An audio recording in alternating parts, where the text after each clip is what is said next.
Want an easy way to see if you could save money on car insurance? Geico gives you 3. Call 1-800-947-AUTO. Go online to geico.com or stop by the Geico office nearest you. 3 ways you could save 15% or more. The Ryen Russillo Show podcast. Okay, so here's the deal. We've got Ryan Clark. This hour is going to join us 1:30 Eastern. We'll get to this Jerry Richardson story, but I don't want to lead there. I wouldn't lead there probably, even though he's being, I don't know what's going on. He's selling the Panthers. A story came out. He seems a tad sketchy, but we'll leave it at that for right now. We're going to do that a little bit later because Clark has intimate stuff where he's been involved. Jeff Saturday negotiated against some CBAs. I just don't want to start there, Will. That makes sense, right? Right? I think the right move in producing a show today, we could do a little bit on the Seahawks. Cerruti has the best NFL question he's put into the show, producing-wise, the entire football season. It's a great question. We'll do that at the top of the next hour. We have some internal stuff that I definitely want to hit on later this hour, but we're going to start with Pat Steelers. It was supposed to be the game. I thought the slate was really good this weekend. And in that game, the Pats pull it out, and I think we're left to kind of go in a bunch of different directions. We could go with, what the hell's a catch? Year 3, 5, whatever. Are the Pats real? Are the Steelers done? Is it another bad matchup? But I think the best thing to start with is really, who is Ben Roethlisberger? Before we get into the play that leads to the game-winning interception by the Pats, where are you on Ben Roethlisberger through his career? And then kind of we'll, revisit that today and hear from him. Well, first of all, I want to say I think you're starting in the right place. Your producing is just impeccable. It's on point. Thank you. As one would expect it to be, because I want to give you this note right here via CBS. Pat Steelers' highest-rated game of the NFL season, a 17 rating. That's up 8% from Week 15 last year. Everybody was watching that game. Who is Ben Roethlisberger? Where am I on Ben Roethlisberger? Man, I wish I had like a short, pithy, quick answer for you on Ben Roethlisberger is X. All right, I'll go first. Oh, you have that? I don't like him. Okay. Well, I think he's really good, but I've just never been a huge Ben Roethlisberger guy. And he blocked me on Twitter. He blocked you on Twitter? Well, that's an old joke. He's blocked like 2,000 media members on Twitter. Am I blocked? I wonder. Better be. I should go check it out. It's like Scaramucci. I didn't know he followed me till you told me. Yeah, right. It's exactly the same thing. We could get into the off the field thing, but if I'm going to be fair, the league moved on from it. I think he's a drama queen in the sense that he's just everything. I'm always this hurt, I'm this hurt, all these different things. But, and I try to do this a lot, there are guys that I may not necessarily like, but I think they're awesome. And I think he's awesome. And I think he's been playing great. And I thought, look, he was this close to giving his team a huge win, especially when you consider AFC home field. So he played great yesterday. Yeah. He was amazing. He is you know what? He is underrated. His historical context is underrated. Putting him, he's not in the Brady Rodgers class, but he's not very far behind that. He's got the career accomplishments to back it up. Where am I on him? Sometimes I'm like, wow, you know what Ben Roethlisberger doesn't do? He doesn't do the, hey, this is from the top. We got this from the fourth floor PR. This is how we'd like you to spin the game today. This is what we'd like you to say. And he doesn't do that. And whether or not it's Antonio Brown or Mike Tomlin, or in this case, Todd Haley, you seem like you're just getting it straight, unfiltered. This is kind of how I saw it. Kind of what we want, right? We asked for it a lot. Asked for. Yeah. But, on the other hand, I listened to that whole explanation this week about did Todd Haley tell him to clock it? Did he overrule him? Who did it? And I'm like, is he telling the truth? All right, well, let's hear from Roethlisberger. Because remember, Steelers coming down. They've just given up the lead 27-24.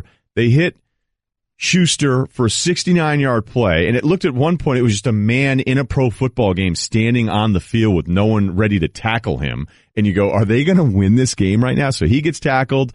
They have another play where the player's tackled inbounds. He throws it to Jesse James. We'll do the whole catch thing later.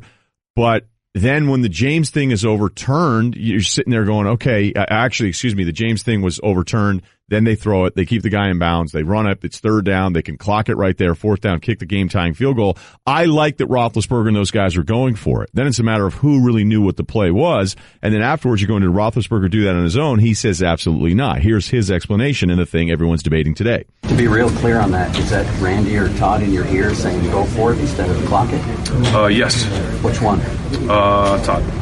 Now, once again, that's coming from the head guy. Someone's telling them, but they, maybe they wanted a field goal. Maybe they wanted to tie it. I don't know, and so maybe that's on me. Maybe I should have just clocked it, whatever it is. I don't know. So we're not going to look back and second guess anything or anybody. We lost the game, and I threw a pick in the end zone at the end of the game to lose it. If it's true, that's great. He gave us what we wanted there, but then no one seemed to like that. And I'll admit, because I don't like him in a weird, and I'm doing the total transparency thing here, because I don't like him, I kind of want it to not be true, and that's totally unfair. And then when I watched the NBC broadcast last night of your Cowboys against the Raiders, Rodney Harrison torched him. Yeah. Rodney Harrison said flat out, that's not true. You need to own it. Rodney Harrison was accusing Roethlisberger of wanting to not clock it on his own and try to throw it into the end zone for the winning play, which, again, I don't have a problem with that strategy. And then I'm going, wait a minute, could that be possible? Could Roethlisberger have made this? Like, even if I don't love Roethlisberger, like, come on. He's just making this whole thing up to blame somebody else for the interception. That seems kind of crazy. Well, wait. So I heard the same thing, right? I heard Rodney Harrison last night essentially call Roethlisberger a liar. Yeah. But now as you just played that sound again, I don't think that's what he's doing. I don't think he's laying blame on Todd Haley. I think what he's saying is, Haley got in my ear, said clock it, right? And many of us watching, you and I don't have a problem with Roethlisberger overruling that call and throwing it to the end zone. We don't have a problem with him fake clocking it and going for it. Because imagine if it worked. Imagine if it worked. Everybody would have been going. Like, I do the stupid thing at home in those moments, Will, fourth down, goal line, whatever. I go, okay, say exactly what you think is the right call now. Right. Well, I think some are going, you should have clocked it. You should have taken the field goal. You shouldn't have taken the one outcome that can produce a loss for you, a loss in the moment. As you play that sound, man, I sort of feel like that's Roethlisberger putting the blame on himself, not on Haley. You want to hear it again? You feel like, okay, I feel like you want to hear it again. He says, Haley told me to clock it. I didn't do it. Maybe Haley wanted to play for the field goal. I did this. So essentially, he's taking the outcome on his shoulders. Did you see his face? Have you seen the video of this? No, just heard it. Because I saw that when I was watching all the recap stuff. You see the lie on his face? It felt, and I watched it again last night. Like, I watched it last night, I caught it today, and I go, all right, what's the real issue here? I don't have an issue. They threw a pick. It's a mistake. Every dude, so many dudes would be going if they threw a touchdown. Championship football, #1 seed on the line. Don't have to go to Foxborough. Love it. Tomlin, he likes EPMD. This guy's awesome. He's always aggressive. goes for two. Yeah. When it was picked and it went right to Tomlin to runny nose, bleep, you're like, now you don't look like a smart coach. If it was a completion, you're going, that guy, just look at steely-eyed deal. So you want to hear it one more time. You think Roethlisberger actually isn't blaming someone else, but taking the blame himself. Listen.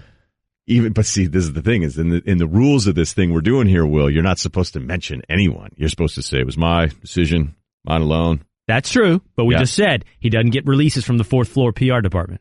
To be real clear on that, is that Randy or Todd in your ear saying go for it instead of clock it? Yes. Which one? Todd. Now, once again, that's coming from the head guy. Someone's telling them, but they, maybe they wanted a field goal. Maybe they wanted to tie it. I don't know, and so maybe that's on me. Maybe I should have just clocked it, whatever it is. I don't know. So we're not going to look back and second guess anything or anybody. We lost the game, and I threw a pick in the end zone at the end of the game to lose it. What do you think? You hear it my way? I know how you're getting there. And what I'm doing, like, I'm openly admitting on the air, because I haven't liked Roethlisberger all that much. Like, part of me was rooting for someone in the Steelers staff. Like, I'd love to get a text from somebody later in the week and be like, oh, the staff is Could you hear him debating with himself when he said, when the question is, which one? And he goes, Todd. You could literally hear the devil on the one shoulder and the angel on the other going, should I not?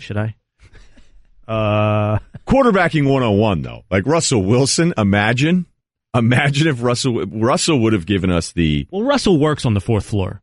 Yeah. He's in the PR department. He doesn't have to get the releases because he helps craft them. This is me being, I'll admit, inconsistent. You go, maybe he gave us the perfect explanation, told us the truth, and then we got exactly what we want, so I should embrace that. But the rules of this here thing is that he's supposed to go... Yeah, you hate Russell for being so politically correct. Yeah, I'm being... Yeah. I don't think it's... Some guys will try to hit me with the total black and white and be like, every time someone tells me the truth, I have to love every moment of it. And you go, well, those aren't the rules. Well, the question is he telling the truth? That's it. I have a hard time, even if I don't like Roethlisberger, I have a hard time believing that he created this thing and then he went for it on third down all on his own and is blaming a coach this whole thing. I don't believe that. I don't believe that. So I would disagree with Rodney Harrison and his rant at halftime of last night's game. There we go. The Ryen Russillo Show. Russillo. This happened was pretty fascinating to start the show. It's not even bad, all right? So I'm ready. I don't want Will Kane to think I'm coming after him here, the Russillo Show. It's only Monday. We're only 2 segments into this on ESPN Radio, presented by Progressive Insurance. Compare rates for you so you get the best deal, even if it's not with us. Saving you time and money. Now that's Progressive. Call or click today. Ryan Clark is going to talk about everything. Look, Steelers, the whole deal. We're going to do the whole catch deal, but you have... This is good Twitter feedback. This is feedback about you in show that is maybe going to help us be better today. I need to issue a correction. So people are saying I'm not listening to that Roethlisberger clip right. What's happening there is they're saying Haley said go for it, not clock it. So here it is again. Okay. Because there's a question being asked, and if you don't catch Roethlisberger's initial answer, he's saying no. Someone else told me not to clock it. And he's putting it on Todd Haley, which is kind of a no-no in the locker room after the fact, even if I'm supposed to love the fact that he's telling us the Let's truth. do this again. Okay, here we go. We're going to try this the third time. To be real clear on that, is that Randy or Todd in your ear saying go for it instead of clock it? Yes. Which one? Todd. Yes, he is laying the blame on Todd Haley. Yes, he is. So I can understand how guys would Correction issued. So now you understand my point more? Yeah, so, okay, now the question is lie or not. Yes, he's definitely off. Yeah, because I didn't like the guy, I was rooting for it to be a lie. But I can't even get there. I try to be fair about dudes I like and don't like. And even if I don't love Roethlisberger with the 140-degree temperature and I'm almost died this time in the walking boot after every single game and him telling the sideline reporter for years how banged up he was and then he always plays and then I may retire the last 2 years, I can't get there. You know how bad of a dude you would have to be to go, okay, I did this all on my own. I threw the interception. I'll just say that Todd Haley said I'll say I wanted to clock it, and then I'll say Todd Haley said no, and then it's his fault. Yep. And he has to do that pretty quickly, by the way. No way. Okay, so that's option one. If Roethlisberger option did that, one, he lied. Okay, you just laid it out. Yeah, option two is I can't get there. Option two is he is the dude we just talked about earlier. Still, the guy getting no press releases from the department, who still says whatever on his mind. So option two is it's true. Haley did say go for it. And Roethlisberger probably should have been like Russell Wilson and not said that part. He shouldn't have just aired it all out, right? Yeah, he could have just said, I mean, he would have just done the thing where you go, but then some dudes, when they're taking blame, when it's not all on them, take this pride in the way they're like, yes, hey, I'm a real stand-up guy, so I'm going to tell you that this is my fault. And we all know that it definitely isn't. So I don't have a problem with the play. I just don't. I don't. Do you have a problem with the catch? Because now we're talking the Jesse James play. Yeah, I do, man. Listen, you would think that going to law school and being a lawyer would make me one who appreciates like the letter of the law. Did you cross the T's? Did you dot the I's? Because this is where we catch you, man. And that's why this entire industry of briefcased suited men work. But the truth of the matter is you lose reality at some point. And when your rule book looks like the federal tax code and nobody can understand it, I'm not real interested in the analysis today, Ryan, of somebody going, well, clearly the rules say if he bobbles it, it's not a catch. Yeah, okay, great. That means you know how to read. But you know what you've lost in your process of knowing how to read? Seeing reality. That's a catch, man. And that's a touchdown. That's what that is. The only world where that's not a catch is in the NFL rulebook that we have now decided is reality. The NFL rulebook is not reality. It is, we have reality and then this other world. This feels like a Des Bryant rant against the Packers from a couple years ago. I'm just well versed in it, man. I've done it before. Here's Mike Tomlin on the overturned play that would have meant a win for the Steelers. I don't have HD and all of that stuff, so it's really irrelevant how I feel about it, to be honest with you. It's not going to change the outcome of the game. I'm not going to cry over spilt milk and all of that crap and talk about replay. I ain't doing it. Can you imagine being a Steelers fan and then having to hear Belichick's response on this play? Were you surprised they overturned it? It looked like the ball moved. I don't know. That's to talk to the crew about that. I thought it was going to get overturned. I couldn't believe Nance was saying that's going to hold up, because I can agree with you that we've lost sight of what this whole catch thing is supposed to be, but the way this is called, I go, he didn't have control. He didn't have control. I don't understand why people have such a hard time understanding the difference between a running back who's handed the football and has possession diving for the plane versus somebody who's trying to complete a catch. Because we all know what a football move looks like. And you're saying, we? I don't. I think Man, I do. Well, we don't by the letter of the law, We clearly. don't. I mean, sometimes it's a catch and you go, okay, well, that's a catch. Like, that's clearly a catch. There was a play yesterday. I can't remember what game it was, but it was literally identical to that Des Bryant play from 2014, where the guy made the catch, made what everyone determined was a football move, and then they ruled it a fumble, okay? They don't enforce this consistently. They can try to button down these rules and these laws as much as possible. They cannot do it consistently. And what's happened is our eyes know, I think we do know what a football move is. Are you telling me, like, you put 10 dudes in a room, or 10 guys watching those games yesterday, they don't look at that and go, by anyone's definition, that's a catch, a football move, and a reach? Barnwell suggests three things. Will Kane, The Russillo Show, it's ESPN Radio. You can check it out on ESPN.com. Where the first one's basically like, let's stop making all of these extra things have to happen to complete the catch. And on specific end zone plays, you catch it and you're down, and then you get hit. Like, it's still a touchdown. Okay? So it's like you're making it less problematic. You're having to define less things after the fact. Okay? There's the other one, which I think is about safety, and that is if you ever watch any of the old NFL film stuff, and you'll see a guy in the 70s, maybe even early 80s, where it's somebody in the flat, he makes a catch, and he will have not even taken a step, and he'll turn, and somebody knocks the ball out. It's always a fumble. I think for safety reasons, the NFL said, we would like you to make the catch in a move or two, and then we'll be good to go. But for safety reasons, I don't know if we'll ever get back to that. And the third option that Barnwell suggested was to have 60 seconds for 25 former receivers and 25 former defensive backs, where they have 60 seconds to watch a review, and then you vote, and we see a bunch of like light panels light up. And then if it's... Can I have 25 fans in too? Because the truth of the matter is, I think fans retain some... The Pats would have gone 0 for 25 on those votes yesterday, because no fan would have voted for... Can I just say something? There is a level of expertise where you become irrational. You have lost perspective at some level of expertise. You've lost common sense. I don't want to know all the intricacies. I know what a catch looks like. It's like the Supreme Court back in the day with pornography. I can't define it. I'd be fine. But I know it when I see it. Not with porn, but I'd be fine with that just being it. You go, it's up to the official's discretion. Forget the whole completion of the football move and all these different things. Do you think he had the catch? So here's the thing. I can have a problem with what the rule is, with the James play specifically, Will, but I wasn't surprised that they overturned that thing at all. Okay. Well, that's because I know what you're doing. You're like a sports lawyer. Were you surprised they overturned it? It looked like the ball moved. I don't know. That's, should talk to the crew about that. Talk to the crew about that. What are we going to do when he's at Navy coaching?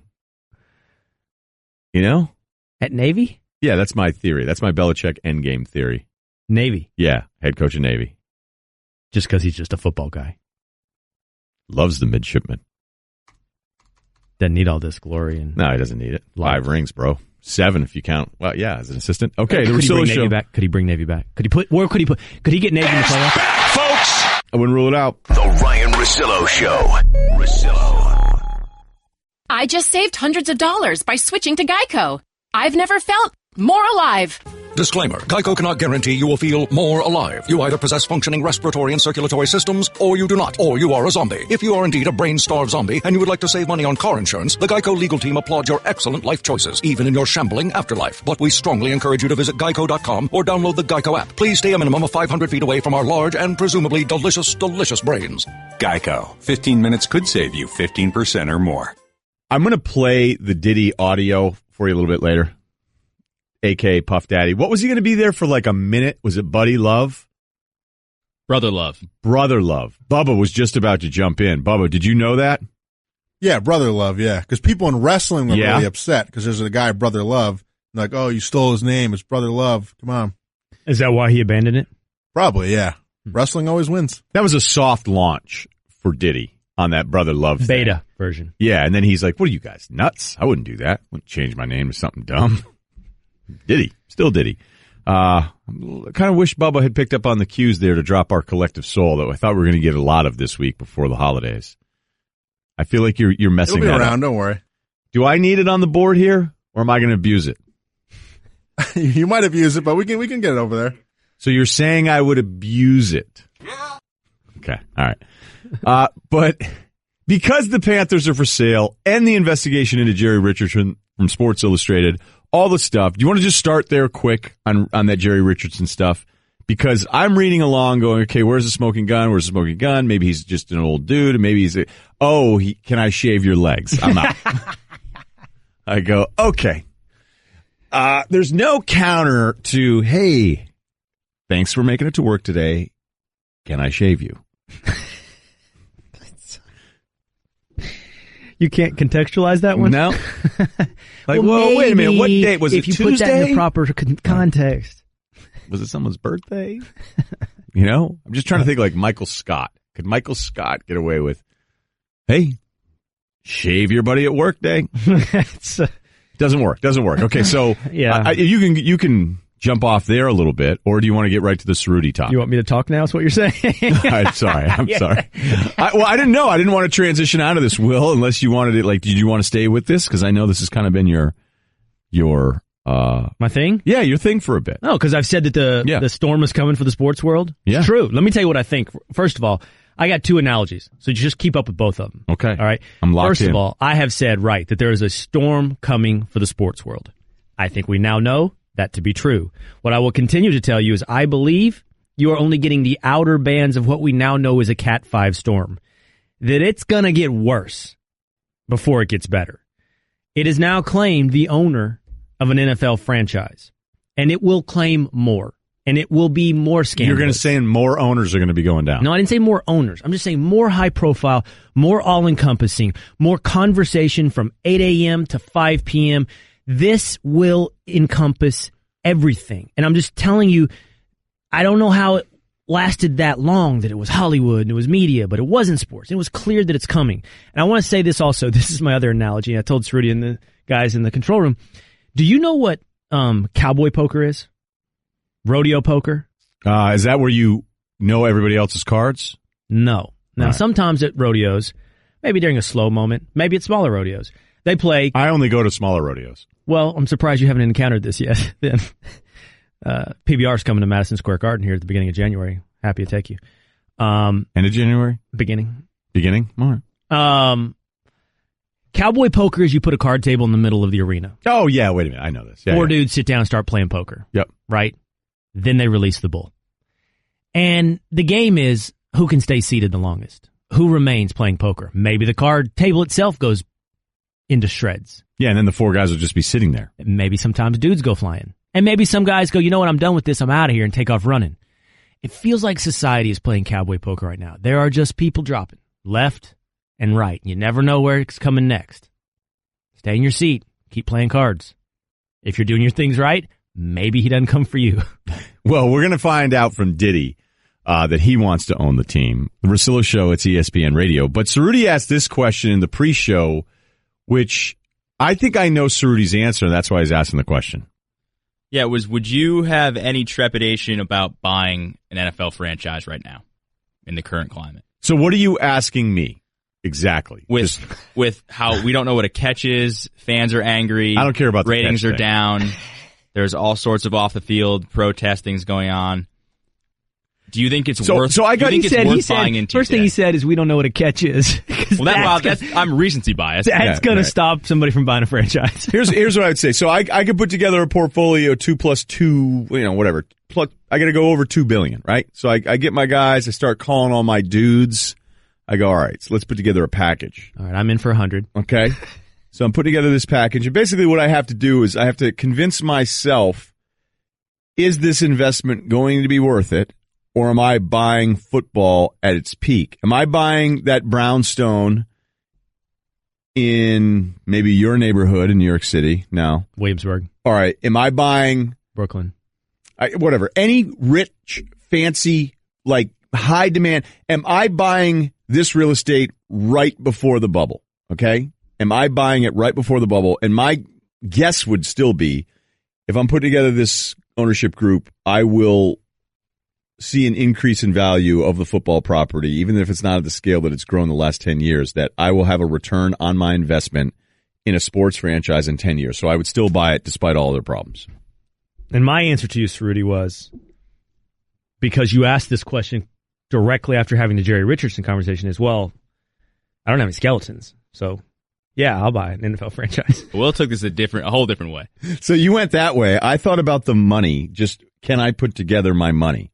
And I would say, like, here's the problem. Every time an owner complains about their challenges in ownership, who loses money with these things? So you could say the reckoning is coming, and I'm talking about financially, that all of a sudden what? That ESPN and Fox and CBS and NBC, like, we can talk about the live rights bubble, but when I think back to the charts that I look at and all the projections of how people consume stuff, live sports isn't just going to automatically go away. We can talk about some declining NFL ratings and maybe a trend that continues, but I don't, like, NFL ratings can go down and it can still be the most valuable television property with the way people watch today. Live sports in the moment. That's what people are still watching. So you can tell me a rating's going down, but so is everything else. So if I still have the best property, I just don't see, if I bought an NFL franchise in 2017, that I'd be losing money when I sold it in 2027. I don't see that happening. I'm with you. I still think you're going to get a return on your investment, because also NFL franchises aren't just, is the bottom line red or is the bottom line black businesses. They are prestige, ego businesses, and there's always more ego buyers out there. I mean, it is a game of musical chairs at some point to play it like that, but I think it's a pretty big prestige buy that will continue to trade. I will say this, the way that I answered the question, I think will be increasingly part of the equation. Can I afford to own something high profile if I don't have the behavior or background to back it up? Because you buy an NFL franchise, maybe you don't want to sell it a year later. Maybe you don't want to sell it 2 years later. Nobody does it and then sells it. Maybe you need to hold on to it for 10 years. But what if something comes out in your background and you're forced to sell 2.5 years into this project? That's not the way you want to do these businesses. So I think everybody needs to be asking themselves, do I deserve a spot, or can I withstand a spot in the public spotlight? And owning NFL franchises are in the public spotlight. So Diddy, what's your... Perfect. Diddy would be fine. Diddy, you kidding me? Bad boy? Diddy is for sure. Diddy is back, folks. Okay, Diddy's a choir boy. We know that. So that ought to work. This has to be one of the dumbest things debated in social media history, is what would Diddy be as an owner? And he's winning. He's winning this 24, 48-hour news cycle by even being talked about here. But you're going to hear from him next, his proposal, where he screws up the name of the team, which is lock for me. The Ryen Russillo Show. Russillo. Your Puff Daddy, P. Diddy level of interest, we're about the same age. Give me peak Diddy for you. Was not high. Never. Mm-mm. I never liked him. Not once. I liked Mace a little bit. I was going to say the same thing. I liked Mace a little bit, and that was actually the only reason I ever paid attention to Diddy. Those Mace had like 2 or 3 in a row that were just really, really good. But even that was pretty short-lived, and I saw Mace. I'm told Mace is beefing right now with Cameron. Pretty heavy. Are you serious? Yeah. Well, that's not cool, guys. Diddy, you got to respect all of the other stuff, but like as a performer, buying his album, like, no, come on, man. Like, even when it was happening, I wasn't super into it. But he has stayed relevant. I believe one time at the ESPYs I saw him. I would love if someone here at ESPN could send me an internal email, work email, and back this up. But I believe Diddy bought 2 seats, or demanded, he didn't pay for them because that's not how it works for famous people at the ESPYs, but he had 2 seats in the front, and he left the other one empty. Baller move. But why? Just because it's Diddy. He wasn't going to bring... His statement was he wasn't going to bring anyone with him to the ESPYs, and on top of that, my +1 is just going to be an empty seat. It's like buying a first-class ticket. I just get a little extra leg room there? No, because the seat's next to him. So unless he's going to spread his arms out, I guess. Yeah, I guess, right. Like that elbow his rest. Drink down there? I think that's what happened. I've never seen anything like it. Anyway, so that's the guy. We know how much...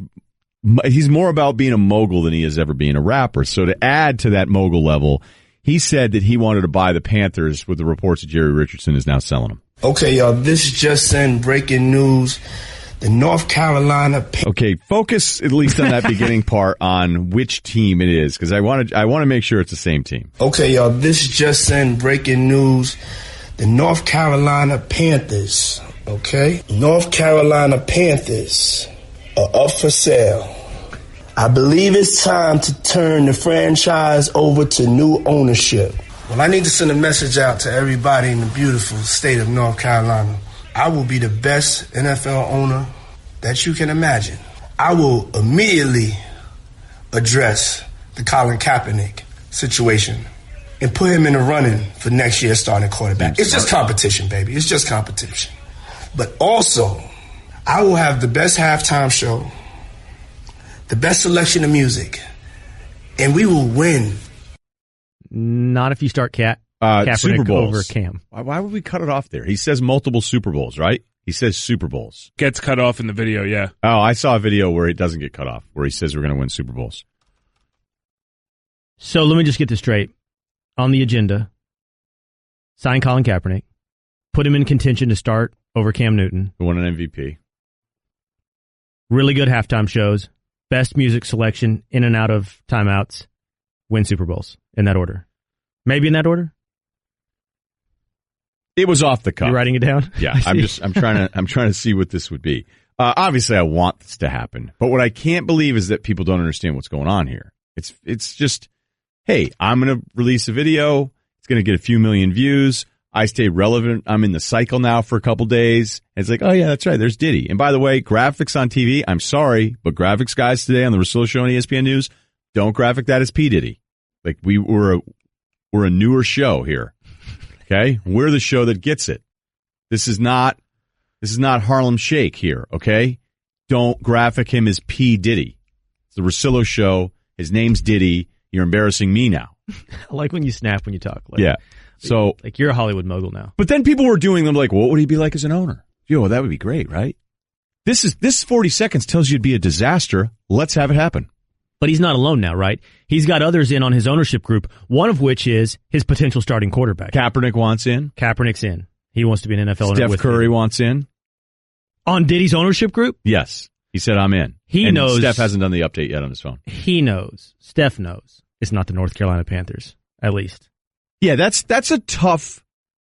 Like if I said, hey, can't believe the Pats are for sale. I want to buy the Boston Patriots. How do you think that would go over in the 617? Like, does he not know that they changed that 40 years ago? 50 years ago? Well, I'm guessing South Carolina doesn't feel good about it right now. Any denizens of South Carolina feel a little slighted by it. Or maybe they never really bought in all the way. But yeah, I saw like serious people going, I wonder. You know what he's probably doing? This is the deal. Is they go, can I do one of those Magic Johnson Jeter deals? Where I give you like $20 million and then I make it back in salary in 4 or 5 years and I have other people pay for it. Mm-hmm. Like I don't blame any famous person for going, okay, so can I have the Jeter deal? Yeah. Yes. Can I do a 2% kick in and yet everybody thinks I'm the owner and then I get to do all the TV stuff. And I get a $5 million salary a year. So. Jeter's going to make back his investment in less than 4 years on the Marlins. Right, on salary alone. Right, and then he's going to have a percentage of when they're sold. Yes. I've done it wrong. I should have just been a Hall of Fame shortstop this whole time. And it's a shame your dad didn't talk to you about that. I know. Like got career advice or maybe an advisor at the University of Vermont? Yeah, be like, okay, here's the plan. I think I'm going to drop pre-law and I'd like to be a Hall of Fame athlete. And she would have been like, he or she, the counsel would have been like, well, on the plus side, high likelihood of ownership stake in a professional franchise at the back end. Yes. If on the downside, right? Have you sexually harassed anybody? Can you do 15 years of advanced metrics? Right. Can you do that? The Ryen Russillo Show.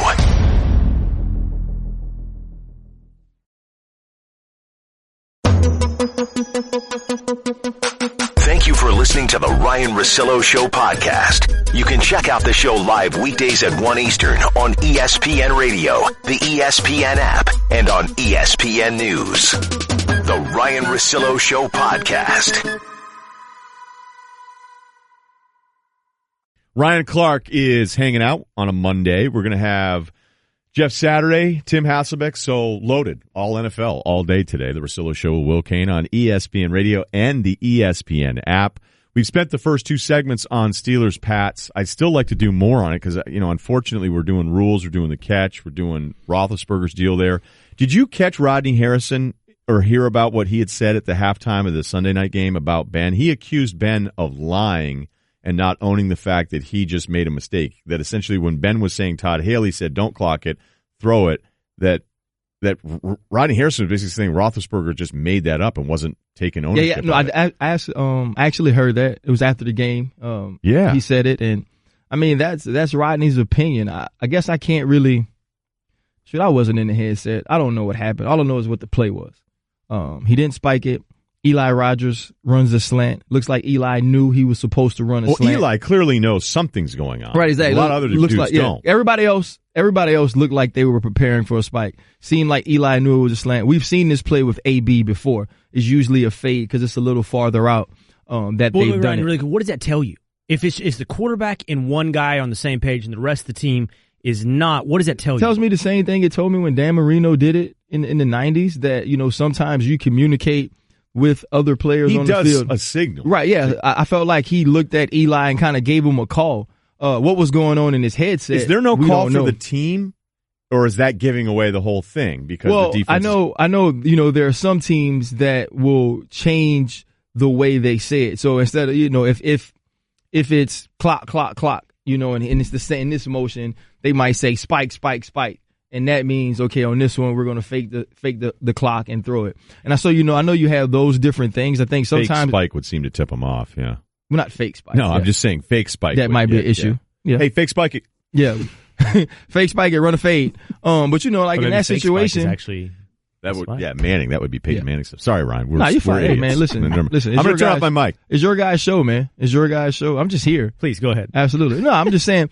I'm not going to call Ben a liar, like I said, because I don't know what was said. I don't like the overshare. Obviously, you kind of just. You want to keep those things kind of in-house or whatever happened. It doesn't matter. The play is the play. I like the fact that eventually he owned up to it. Like, I threw an interception because that's what it was, because you didn't have to throw the ball no matter how you get to that point. And, I like the fact that Coach Tomlin supported him and was like, listen, we were playing to win the game.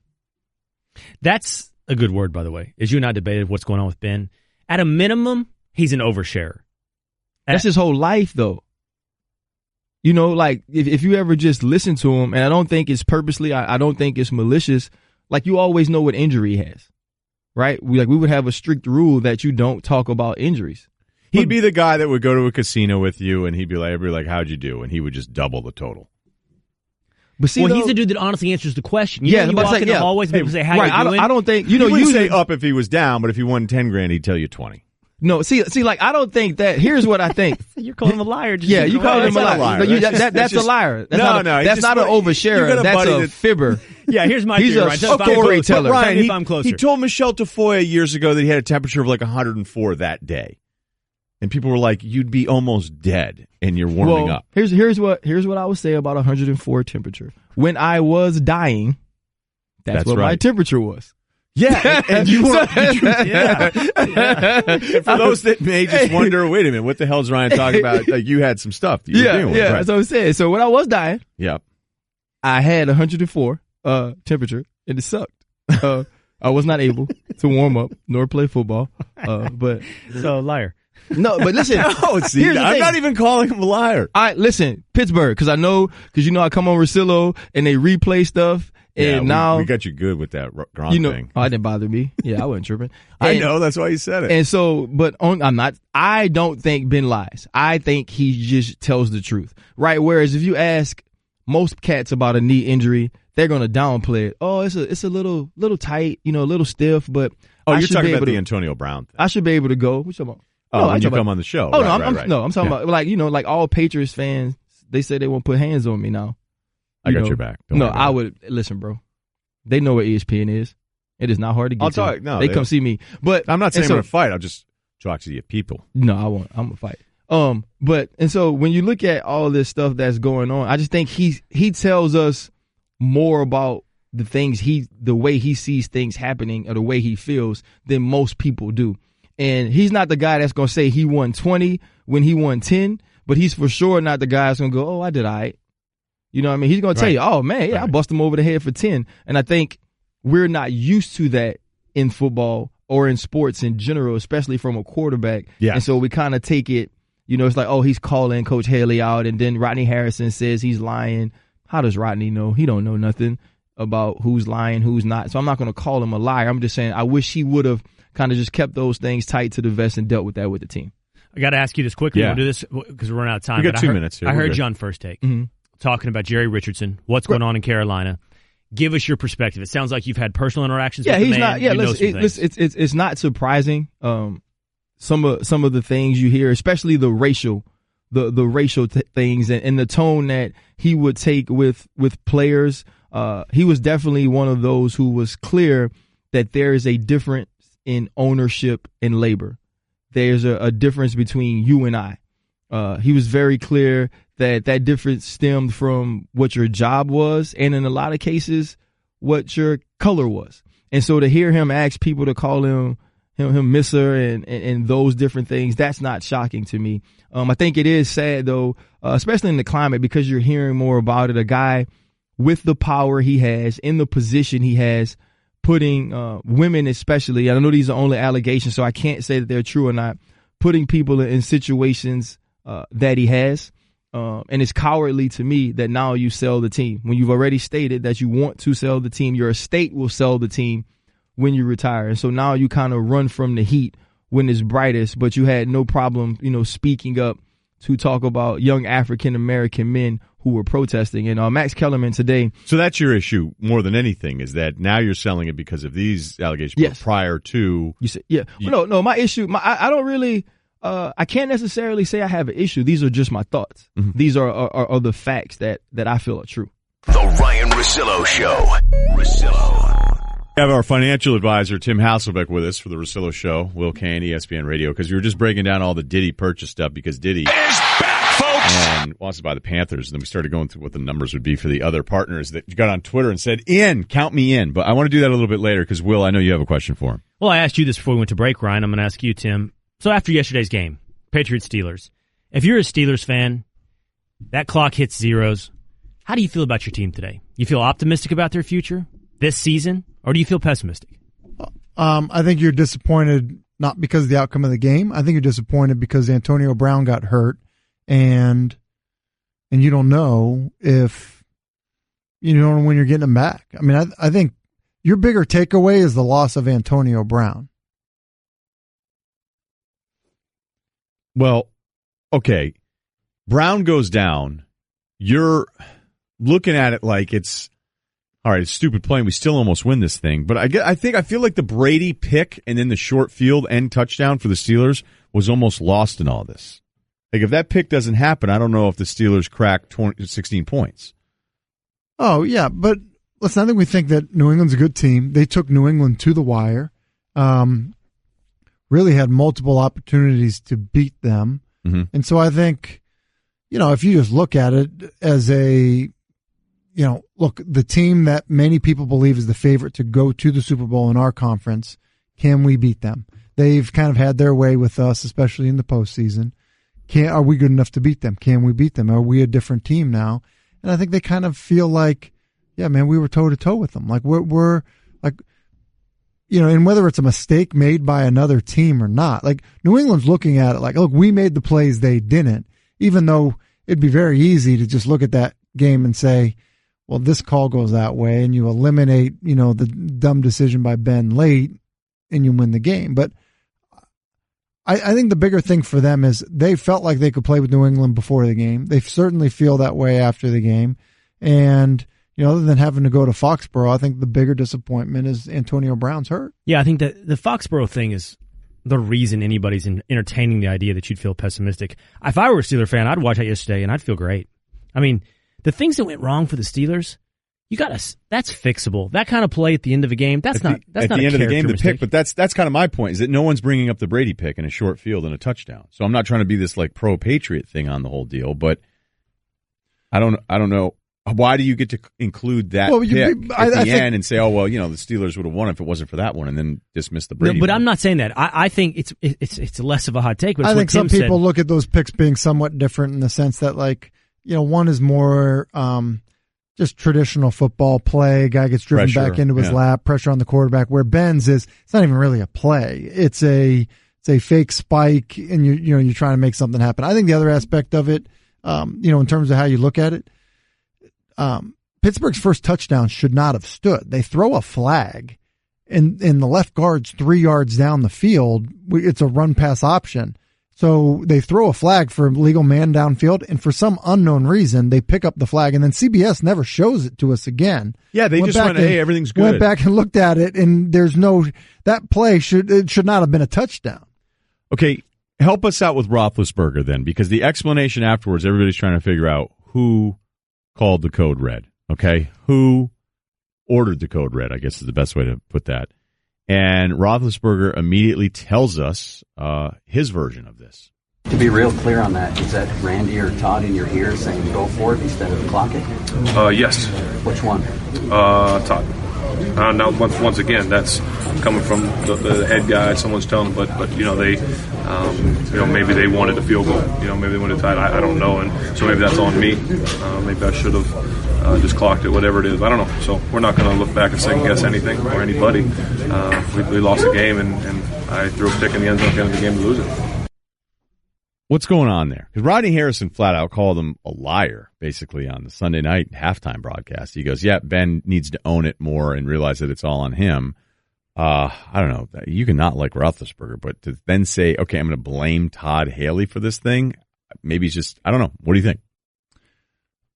Well, there's a couple of things that I just find generally confusing about what he says, because he says, that comes from the head man. The truth is Mike Tomlin has zero involvement at all in terms of calling plays offensively. None, And so I don't know how Ben feels like that's coordinated from Mike Tomlin in terms of what the play call is, whether you're stopping the clock there, right so away. So Haley wouldn't even seconds. Do that? No. Tomlin, he's saying. Oh, no, I'm sorry, yeah, but Tomlin wouldn't have any input on, do you want to go kick the field goal and clock it? No. He has the endpoint of hey, let's stop the clock, right? Okay. But he's not saying run this play, run the fake spike, run there's not time to organize that. Now, that is something that could come from the sideline. It easily could come from Haley. The other aspect of it is this, especially with somebody like Ben that's played as much as Ben has played. It could come straight from Ben, and dun, dun, dun. Now, regardless, and this is the case for sure, regardless if it came from Tomlin, Ben's mom, his sister, or Ben himself, it doesn't matter. What matters is it wasn't there. So when you call it, okay, so you're yelling clock, clock, clock, clock. You signal to one receiver, the guy that you're thinking of throwing the route to. You signal to him the route you want him to run, and then you fake the spike and you throw it. No one else even knows what's going on. It's just you and that other guy. Well, when it's not there, you now have to throw it away. It's like calling a flea flicker. Just because you call it a flea flicker doesn't mean you need to throw it down the field if it's covered. Right. It's the same principle. So that's how the fake clock works. Only one other guy along with the quarterback knows what's going on. Well, sometimes you may have something different. Like you may say, hey, Big Ben, maybe that is a different type of clock play, right? And where that is the fake play. But when you watch them, when you watch them do it, there's 9 other guys not doing anything. You look at where Le'Veon Bell is. Le'Veon Bell is frozen, kind of, off the line of scrimmage, but he's not even behind, he's not even in the tackle box. He's just standing still as to not to get a legal motion penalty. Let's talk with you about how much it would actually cost to get in on some of this ownership here for the North Carolina Panthers. I'm in it with you guys if you guys are in. Will's going to have to carry most of the weight on this one. He's got that New York City money. Will's got that old money. Mm-hmm.